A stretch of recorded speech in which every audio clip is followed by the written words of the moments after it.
What's up guys, Derek, moreplatesmoredates.com. Today we're going to be talking about Joe Rogan's physique reveal recently that everyone is getting all up in arms about his bubble gut. And I sort of wanted to elaborate on exactly why he is looking the way he does now relative to how he looked when he was younger. So I'm sure a lot of you guys have noticed it's not very hard to see the development of Joe Rogan's face over the years in terms of literal bone structure. It's not a shock to me that he has this distended look either, because this is literally the flagship sign of what us in the bodybuilding community refer to as Palumboism, but what many in the traditional medical community refer to as diabetic neuropathy. So basically, as insulin resistance starts to set in, their chronically high blood sugar levels can lead to nerve damage in the limbs especially. The more nerve damage the limbs get, the more atrophied they'll look, and as well as more distended the stomach will look. And this is the traditional cause of Palumboism. And while many would say, why the hell would Joe Rogan have insulin resistance? It probably doesn't have to do with his diet necessarily. It probably has more to do with his chronic use of growth hormone. So a lot of people in the bodybuilding community, like I mentioned, insulin resistance is not uncommon. It's actually very common, and it is typically a result of growth hormone abuse and is the root cause of what has come to be known as GH gut or Palumboism in many cases. And the literal cause, like I mentioned, the diabetic neuropathy, is also accompanied by a slowed down gastric emptying time. So basically, intestinal transit is severely compromised as a result of this level of insulin resistance. So when gastric emptying is delayed, the intestines lose their ability to contract as effectively. And normally the gut flora would protect the intestine from bacteria, but if the speed of intestinal transit is compromised by chronically unaddressed progressive insulin resistance as a result of GH abuse, then backflow from the colon into the small intestine can occur, where it basically just becomes colonized with literal colonic bacteria. This can result in bacterial overgrowth and ultimately this brutal distension you see among those with Palumboism, and it's referred to as, GH gut, Palumboism. But basically, as insulin resistance becomes worse, intestinal motility is hindered in parallel, which just compounds the issue. And then in addition to that, the nerve damage to the extremities, the limbs in particular, cause the atrophy look of the arms and the legs. And this is why you see bodybuilders with this traditional distended stomach and atrophied arms and legs. And that's a typical flagship sign of insulin resistance. Now, for some individuals, there is significant digestive issues that simply cause the problem. And this is typically reversible with bodybuilders, whereby you see them show up on stage with a really bad carb up, using foods that cause autoimmune issues or cause brutal bloating, and they just load up on crap that their body doesn't agree with, and it causes a brutal distended look. A lot of that just has to do with poor diet choices and things not agreeing with your stomach, and a lot of it can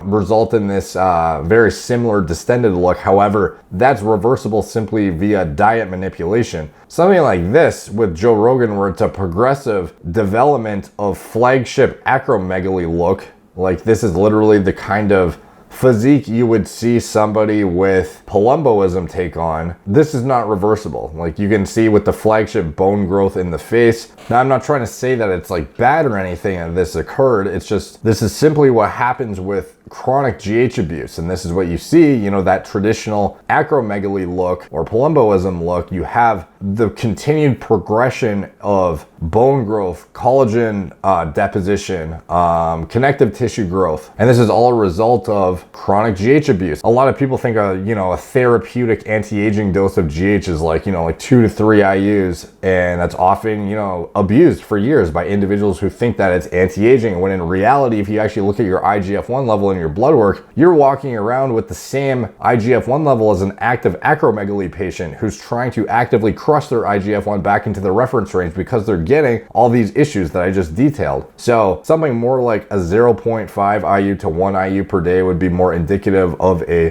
therapeutic replacement dose if you were to even constitute one. I don't know what Joe actually uses. I'm just basing my educated guess here on the sort of development I've seen as a fan of him over the years. I've watched the progression of that sort of, flagship acromegaly development, the Palumboism, and now I just see, him take his shirt off, and that sort of physique development is indicative of that. For those who are wondering why, what's with the bubble gut? Why is this, why does it look like that? He could have just had a meal too. Obviously, he could have just ate a lot of food, and, he has this distended look, like I mentioned. Bodybuilders have that all the time, and they can show up on stage like 2 days later with a completely resolved distension issue.